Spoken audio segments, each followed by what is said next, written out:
I want to welcome you to Parenting 101, featured on Morning Joy every fourth Thursday at 7:45 a.m. I'm your host, Dr. Mary Felton. Each week, I will be bringing you tips, strategies, and information to guide you on how to help students succeed academically. This program is sponsored by the Learning Journal. So on today, we will talk some about strategies to help students succeed. I want to make mention of self-efficacy. And according to research, self-efficacy refers to an individual's belief, you heard it, an individual's belief in his or her capacity to execute behaviors necessary to produce performance attainment.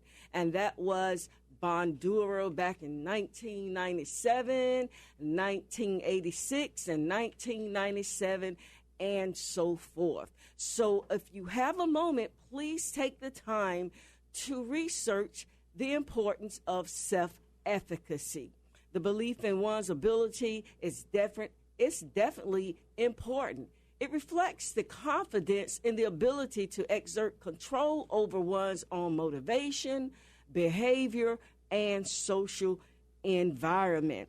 So there you have it, listeners. It is so critical for our young people to believe in their abilities to achieve their goals and dreams. And so on this morning, I will talk a little bit about learning styles and learning strategies.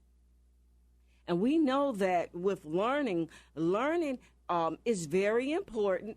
And we need to talk about why effective learning styles, why they matter, why those effective strategies matter. So when someone says and asks, so what? Well, learners must transfer some of their skills and knowledge from the prior learning so that each new learning situation doesn't start from scratch. Learning is like building blocks. So on today, I'm just going to share some study strategies as it relates to learning styles. And we know that learners have preferences as they go into their experiences. So we talked a little bit about before the visual learners. And visual learners, they are learners who they like to see graphics and they like to see those representations, but they are visual. So I would encourage them to organize their work and their living space to avoid distractions, sit in front of the room to avoid those distractions away from the doors and the windows wherever action is taking place. Sit away from wall maps or bulletin boards. Use neatly organized text or material. The visual association, visual imagery, written repetition, flashcards, and clustering strategies will improve their memory as well. For test preparation strategies, they can emphasize and organize that information into visual coding and recall. They can also ask someone to ask them questions, have the answers on flashcards, and they can test their performance mastery that way as well. We also have those auditory learners. They need to work in a quiet place to reduce distractions and avoid areas with conversations, music, or television.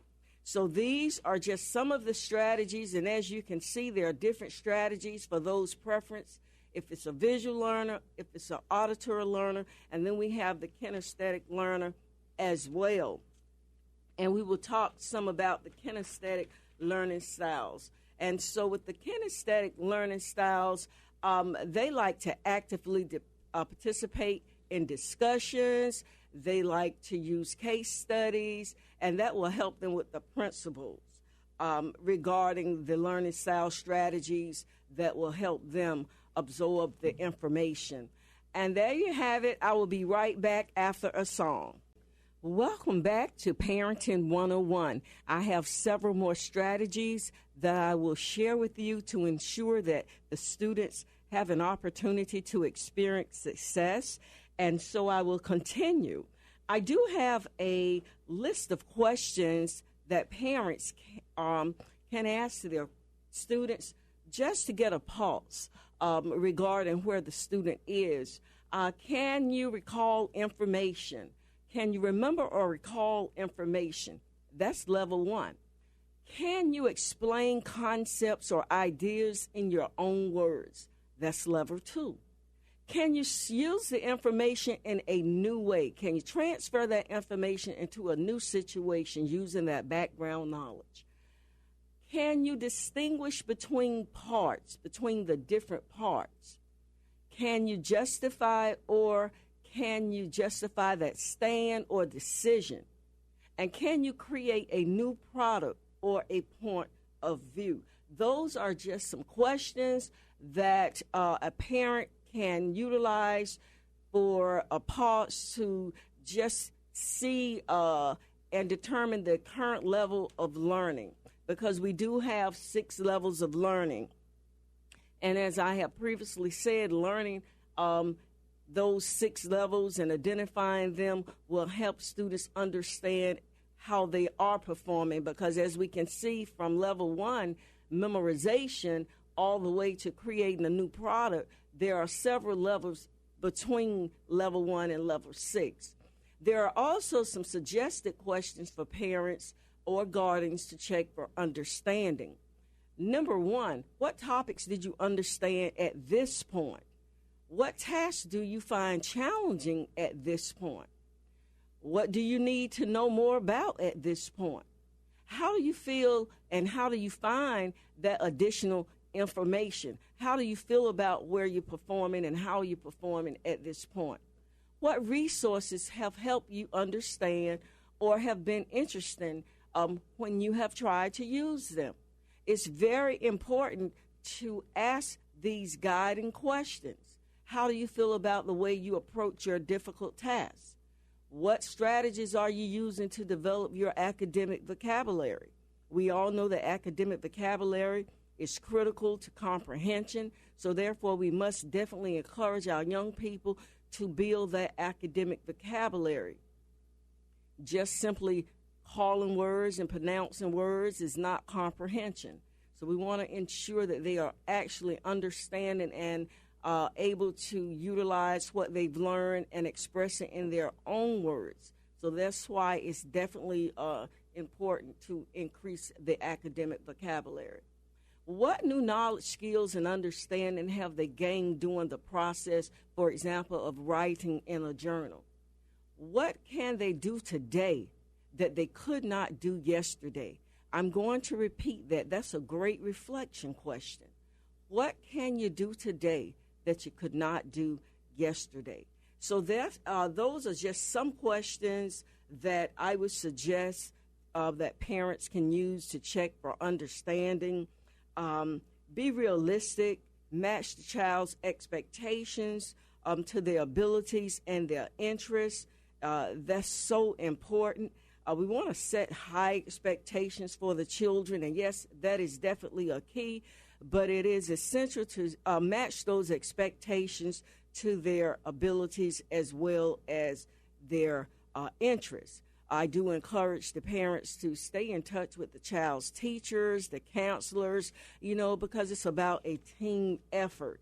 And so, it's a great way to stay up to date regarding events and giving the parent an opportunity to be involved in the child's education. Now, at home, there are a couple of things that parents can do to ensure that their children are successful. And there were a couple that I stumbled upon in some of my readings. And set aside a quiet time to study.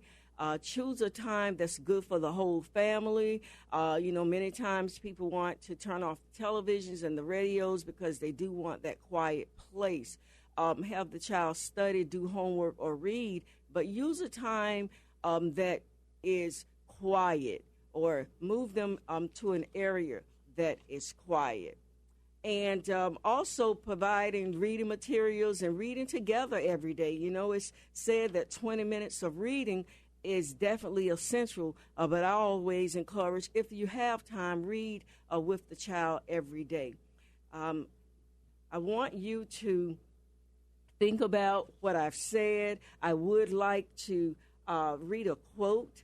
We have a powerful potential in our youth, and we must have the courage to change old ideas and practices so that we may direct their power towards good ends. And that quote was written by Mary McLeod Bethune. So, yes, we do have young people, and we have a powerful potential in our youth. And so with that being said, I would like for you to join me, Dr. Felton, for Parenting 101, the fourth Thursday in March. My book, The Learning Journal, has information. You can find that on Amazon.com. I want to thank all my listeners and have a happy, happy, happy month.